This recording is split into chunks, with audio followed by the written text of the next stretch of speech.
Hello anime fans. तो guys recently मैंने एक एनीमे को देखना स्टार्ट किया जिसका नाम है विच हैट एटलियर। तो इसका 2 एपिसोड अभी तक आया है और दोनों ही एपिसोड को मैंने ट्राई किया। तो इस वीडियो में मैं इन्हीं दोनों एपिसोड्स में जो स्टोरी है उसको डिस्क्राइब करूँगा।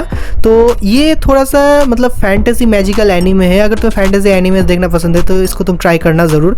तो इसमें विचेस के ऊपर स्टोरी है जो कि एक्चुअली मैजिक यूज़ करते हैं और कॉमनर्स जो होते हैं वो मैजिक यूज़ नहीं कर सकते। तो नॉर्मली जो रिच किड्स होते हैं उन्हीं को ही जो विचेस की ट्रेनिंग है वो सब मिलता है और वो लोग मैजिक को एक्वायर करते हैं। तो एपिसोड 1 जो है वो इसी के ऊपर बेस है, क्योंकि यहाँ पर एक कैरेक्टर होती है जिसका नाम है कोको। बहुत ही हम्बल एक गर्ल होती है, वो अपनी मदर के साथ रहती है और वहाँ पर एक गारमेंट शॉप में वो दोनों काम भी करते हैं। तो ऐसे ही किफ्रे करके एक कैरेक्टर आता है और ये वही कैरेक्टर है जिसके लिए एनीमे इतना ज़्यादा फेमस हुआ है, क्योंकि भाई इसका जो लुक्स है वो बहुत ज़्यादा हमारा जो सातुरो गोजो है उसके लुक से मैच होता है। तो यहाँ पर जो कोको गर्ल है उसको बचपन से ही मैजिक का बहुत ज़्यादा शौक है और वो मैजिक सीखना भी चाहती है।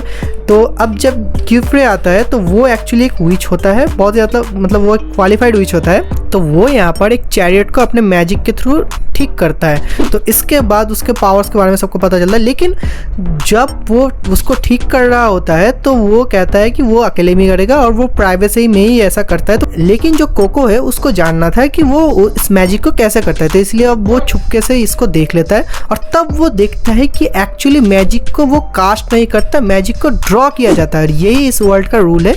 तो देन जो किफ्रे होता है वो वहाँ से चला जाता है और वो उसके जाने के बाद जो हमारी कोको होती है वो उसके मदर के साथ फिर से रिटर्न आ जाती है। एंड आने के बाद उसके पास एक्चुअली एक मैजिक बुक होता है जो कि वो बचपन में लेती है। एक सस्पिशियस मैजिशियन होता है तो उसके पास से वो उसको किताब को बॉट करती है और उसके थ्रू वो मैजिक सीखने की ट्राई हमेशा करती है। लेकिन उसको पता नहीं था कि एक्चुअली उसमें जो वांड है वो एक्चुअली वांड नहीं, वो एक पेन है और उस पेन से ड्रॉ करना पड़ता है स्पेल्स को, तभी मैजिक काम करेगा। लेकिन यहाँ पर जो मैजिक्स है उस बुक में वो सभी है फॉरबिडन मैजिक्स। क्योंकि उसको पता चल जाता है कि इसको ड्रॉ किया जाता है, तो अब वो रात को बैठ के इन सभी मैजिक्स को ड्रॉ करने की कोशिश करती है और इन सभी ड्राइंग्स में ही एक फॉरबिडन स्पेल को वो कास्ट कर देती है और स्पेल को कास्ट करने के बाद उसका जो पूरा घर है वो डिस्ट्रॉय हो जाता है और उसका जो मदर है वो एक्चुअली ट्रैप्ड हो जाती है वहाँ पर। लेकिन फॉर्चुनेटली वहाँ पर जो क्यूफ्रे होता है वो आ जाता है। आने के बाद जो हमारी कोको है उसको सेव तो कर लेती है, लेकिन उसके मदर को सेव वो नहीं कर सका। तो इसलिए अब जो कोको है वो चाहती है कि उसको मदर को वो सेव करे, लेकिन उसी रूम में मतलब उसके जो घर है उसी में ही जो कास्ट किया गया मैजिक बुक था वो डिस्ट्रॉय हो जाता है। तो इसलिए अब वो क्या बुक था या फिर क्या स्पेल था उन सबको जानने के लिए जो क्यूफ्रे होता है वो चाहता है कि कोको को अपने अंडर एज ए स्टूडेंट वो ले ले। तो इसीलिए वो कोको को अपना जो टीचिंग स्कूल होता है वहाँ पर वो ले जाता है और बाकी सब स्टूडेंट्स के साथ वो वहाँ पर उसको ट्रेनिंग देना स्टार्ट करने का प्रॉमिस वो करता है ताकि वो अपने मदर को सेव कर सके। तो भाई इस एनीमे में अभी तक जो एपिसोड 1 है इसमें यही स्टोरी दिखाया जाता है। एंड एपिसोड 2 में जब वहाँ पर क्यूफ्रे होता है वो ले जाता है तो वहाँ पर उसका जो लाइफ है वो कैसे वो स्टार्ट करेगी जो कोको है, इसमें फोकस किया गया है। क्योंकि भाई उसके और भी स्टूडेंट्स होते हैं जैसे कि टिशिया, रीचे, एगोर, तो वो लोग अपने अपने कैरेक्टर में होते हैं। तो इन सब के साथ इसकी बॉन्डिंग कैसी होती है ना होती है, या फिर दोस्ती, फ्रेंडशिप, या फिर जो प्रॉब्लम्स है, इन सब में यहाँ पर फोकस किया गया है। तो पहले तो जो हमारा गोजो है क्यूफ्रे है वो उसको ट्रेनिंग देना स्टार्ट करती है और वो उसको हेल्प भी करता है ताकि वो मैजिक सीख सके। और जो कोको है वो कोशिश भी करती है बहुत सारे स्पेस, इवेंचुअली वो बेसिक्स जो है वो उसको लर्न भी करती है इस एपिसोड में।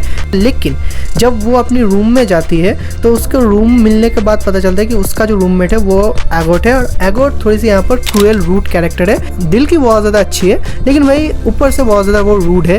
तो अब उसके साथ उसकी ज़्यादा कुछ बॉन्डिंग होती नहीं है क्योंकि जो एगोट होती है वो बहुत ही ब्रूटली उसको 2-4 बातें भी सुना देती है। तो इसके बाद एगोट उसको एक्चुअली हेल्प भी करती है बाद में, जब वो हमारा क्यूफ्रे या फिर गोजो जो भी बोल लो, जब वो उसको ट्रेनिंग देता है तो उस टाइम में कोको जो थोड़ा बहुत गलत करती है तो उस टाइम में एगोट आके उसको हेल्प भी करती है ताकि वो उसको ठीक से सीख सके।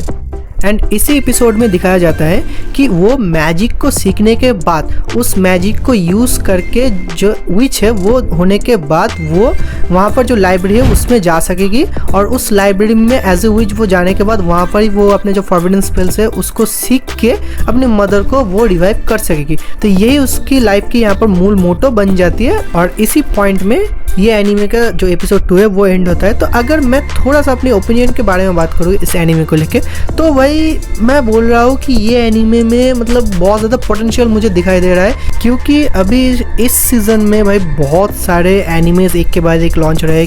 तुम देख सकते हो कि एंजल नेक्स्ट डोर स्पॉइल्स मी रिटर्न का जो सीज़न 2 है वो अभी लॉन्च हो चुका है। एंड देन रोस्टर फाइटर, ये बहुत ज़्यादा पॉपुलर एक एनीमे है। क्लासरूम ऑफ एलाइट का भी 4th सीज़न अभी चल रहा है। तो इन सभी के बीच ये एनीमे, और हाँ रीज़ीरो भी चल रहा है, तो इन सभी के बीच ये एनीमे क्या स्टैंड कर सकता है? तो मेरे ख्याल से तो हाँ, क्योंकि भाई इसमें एनिमेशन क्वालिटी जो सीज़न 1 सीज़न 2 में, और जो स्टोरी है, जो प्लॉट है, क्योंकि भाई मदर के लिए उसको तो सेव करना ही पड़ेगा, तो इन सब को लेके ये बहुत ही अच्छा एक पैकेज है। तो इसीलिए मैं तो कहता हूँ कि तुम्हें अपना टाइम इसमें इन्वेस्ट तो करना चाहिए, क्योंकि तुम इसको ट्राई करो भाई। मैं कह रहा हूँ 2 जो एपिसोड है उसको देख के तो मैं अभी तक तो डिसअपॉइंट नहीं हुआ, और मेरे अंदर क्रेविंग है कि आगे की एपिसोड्स कब आने वाली है।